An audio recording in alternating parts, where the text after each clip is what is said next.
ఏపీలో బలపడేందుకు బీజేపీ పావులు కదుపుతోందా? రాష్ట్రంలో విస్తరించేందుకు ఇదే సరైన సమయమని భావిస్తోందా?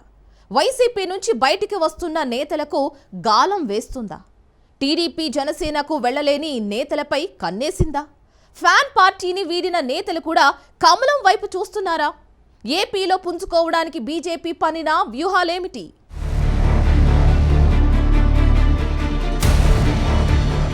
ఏపీలో దిగజారిపోతున్న వైసీపీ,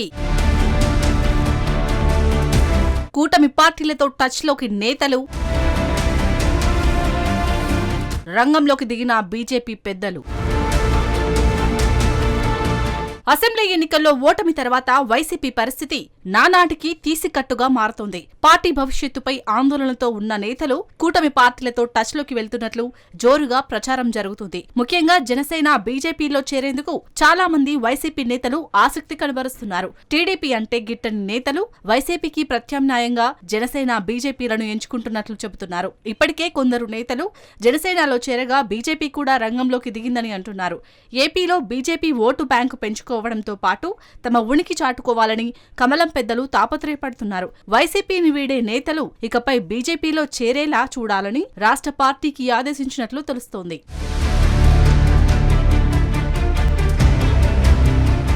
ముఖ్యంగా ఉత్తరాంధ్ర నుంచి బీజేపీ బలం పెంచుకోవాలని వ్యూహం రచిస్తోంది కమలం పార్టీ.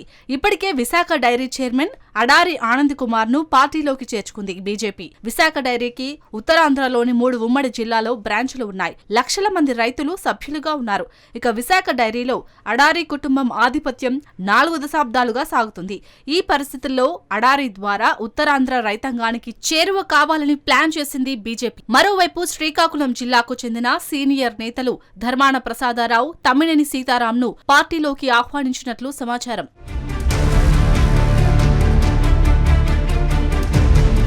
ఈ ఇద్దరే కాదు, విశాఖ నగరంలోని ఓ మాజీ ఎమ్మెల్యే సైతం బీజేపీతో టచ్లోకి వెళ్లినట్లు తెలుస్తోంది. విద్యా సంస్థలు ఉన్న ఆ మాజీ ఎమ్మెల్యే తొలుత టీడీపీలో ఉండేవారు.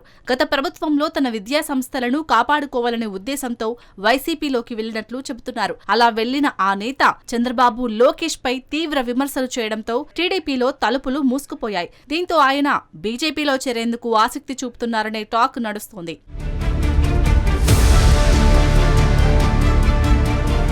ఉత్తరాంధ్రతో బాగా సంబంధాలు ఉన్న మరో వైసీపీ మాజీ నేత కూడా బీజేపీలో చేరేందుకు ప్రయత్నిస్తున్నట్లు ప్రచారం జరుగుతుంది. తనకు రాజ్యసభ అవకాశమిస్తే పార్టీని రాష్ట్రంలో ఆర్థికంగా కూడా నిలబెడతానని ఆ నేత హామీ ఇచ్చారంటున్నారు. ప్రస్తుతం వైసీపీకి రాజీనామా చేసిన ఆయన ఇతర రాష్ట్రాల కోటా నుంచి రాజ్యసభకు వెళ్లాలని తీవ్ర ప్రయత్నాలు చేస్తున్నారట. తనను చేర్చుకుంటే వైసీపీ నుంచి కీలకమైన నేతలను పార్టీలోకి తీసుకువస్తానని, 2029 నాటికి ఆ పార్టీని ఖాళీ చేస్తానని కూడా బీజేపీ పెద్దలకు ఆ నేత హామీ ఇస్తున్నట్లు ప్రచారం జరుగుతుంది.